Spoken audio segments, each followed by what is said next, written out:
Alright guys, it's Joe here, and I've got some Battlefield 3 gameplay. Basically, me and my mate were playing about in the helicopters, and I got like 10 minutes of footage. If you don't enjoy the footage, that's fair enough, I don't blame you. But I want to talk about something that I went to yesterday. When this is probably up, it would be a Monday, so I went on Saturday, and I went to Gadget Show Live at the NEC in Birmingham. And the person I'm actually playing with, the person flying the helicopter, is the person I went with. And it was really good, really enjoyable. The first time I've ever been to anything like that, really. And it's something I'd quite like to go to a game. I'd quite like to go to something more like gaming orientated, because it's something I enjoy a lot. And there was quite a bit of gaming stuff there, which I'm going to talk about. And I've got out in front of me all the free stuff that I managed to get and take. And I'm going to go through a bit of it. And one of the stalls I actually did go to was a Battlefield 3 stall. And I was expecting, when I went in there, like expecting to obviously play the game, that's what I assumed we were doing. But I was actually expecting them to show sort of the new maps and stuff like that. But they didn't. They ended up just showing, I think we just played a map. I think it was like the market one, the bazaar, I think it was called. And it felt a bit, I played golf with Omar as well, it just felt a bit pointless to sort of put in. So I wasn't annoyed by that. I was just like, you know, I can play this at home. I don't quite understand why you've shown this, but I got a free, you know, those things you put around your neck and you can like hook stuff to. I got one of those. I've got a proper name, so I got a Battlefield 3 one, which I will probably never use, but it's cool to have. And that was actually pretty, you know, it was enjoyable to do. And I had some good, it was, you know, a good sound system. I was very impressed with the sound system, but like the headset I was using, which was probably about the highlight of it.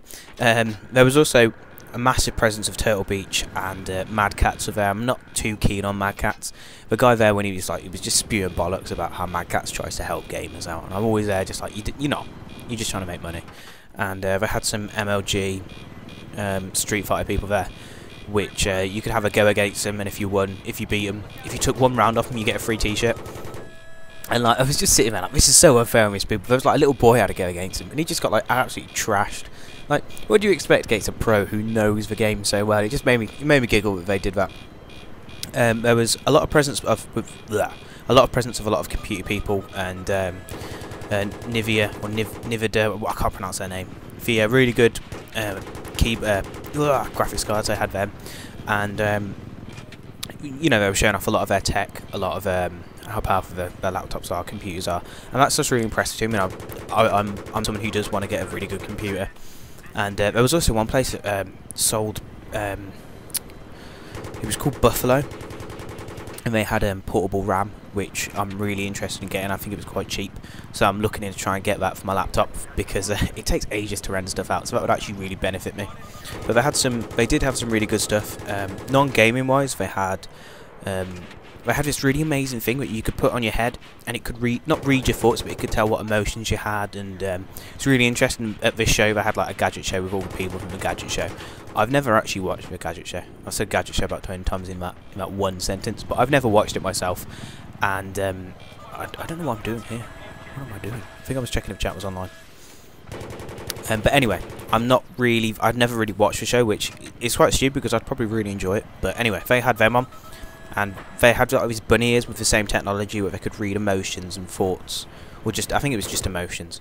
And like the two girls would sit on these guys' laps, and they'd like move about, and depending on how attractive they were to him. So you know, it's a good way to embarrass or make people feel really self-conscious about how they felt, about how they look in a mind way, really, which is quite nice. I think that's quite good technology there. One thing that really did amaze me there. They showed this animatronic bird that could actually fly, like perfectly fly. And they studied, I think it was I can't remember, some sort of seagull or gull, I don't know what it was, but they copied it perfectly and they could make it fly, and that was absolutely amazing. And that was brilliant, really good. And one thing that made me laugh tons was, it's probably going to sound harsh, but I don't care. So they were doing like a competition, like if you knew the song, they like played a noise, and if you could guess the noise, you'd get a prize. So if I went over to this blind girl, and so she answered it right. I can't remember what it was. Anyway, so she guessed the thing right, and her prize was a watch. Now I don't know what a blind person would do with a watch. You know, it sort of just seems like, here, have this watch, but I can't tell time. I can't, you know, it's not in braille. I just thought it was ridiculous to give it to her, but not saying that blind people should be not given watches, but it just seemed like, you know, they could have given her a better gift. And so yeah, the show was really good as well. Anyway, back to the free stuff I got. I got a shit ton of stickers. I also got a t-shirt. I grabbed a t-shirt, not like stole grab, but like they were chucking about, and it's for the new game Spec Ops. Now it's an alright t-shirt, but I'm never gonna wear it. It's not really my style. It's not niche enough for me, but it's a cool t-shirt. I'm glad I grabbed it. And I actually played Spec Ops for about 10, it wasn't even 10 minutes, like 5 minutes. It was alright. It's a third-person shooter. That's probably the best review I can give for it. I also got an Arkham City poster for Batman, obviously, and that's a pretty cool poster. It's pretty nice. I might actually put that on my wall. You know, might be graced with the presence of Wallage. And I also picked up this free game called, I'm not very good at Roman numerals, but I'm pretty sure this is 13th Century Death or Glory. They just had a stack of them, so I took 5 copies.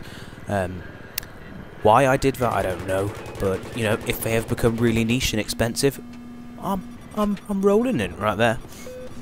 So I got that. There was a shit ton of pens and a mouse mat. You know, you can never have too many pens, so I'm pretty glad I got some pens. And one thing they were showing off, which was really bizarre, they showed some cars off with really good speaker systems and stuff like that. Now, I always find speaker systems a bit bizarre to have in your car. I would myself quite like a good speaker system in my car. Nothing like too extreme. But they took it like, it just went overboard. You know, you couldn't put shopping in your back in the boot. I just thought it was ridiculous. You know, it was a good sound, but you know, you're driving your car. You're not exactly making a concert.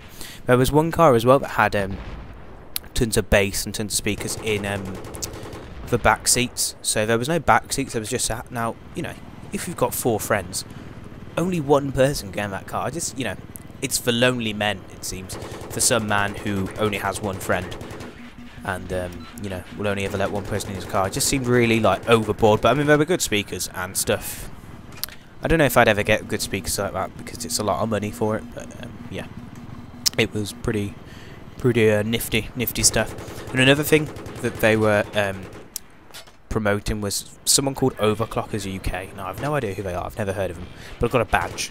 I have one of their badges, and they built 2 really big computers. One called the Mammoth, and I think one was like Sabertooth. You know, prehistoric animals. Cool. So they put them up, and they showed like the insides of them, and they had like 500 stacks of graphics cards. They didn't, obviously, and they had 4 cooling fans on one side. They had a cooling fan at the back, and it was water cooled. I just think that might be overkill of coolage. If you need to cool something that much, you know, you're doing something wrong. And it was still boiling hot. It was really warm. Like you could probably roast marshmallows or cook a chicken on it. So I guess actually it's quite a handy double use really of just checking out. You know, oh, I need some cooking done. Open the PC. So I reckon maybe that would be quite useful actually. I might invest. So that was most of it. They also had a lot of music stuff, sort of like for guitars and stuff. They're really pushing a lot of apps for the iPad for sort of like if you want to become a DJ and a mixed master DJ, and you'd have a mini DJ set you could buy for like 40 quid, which I was really tempted to do.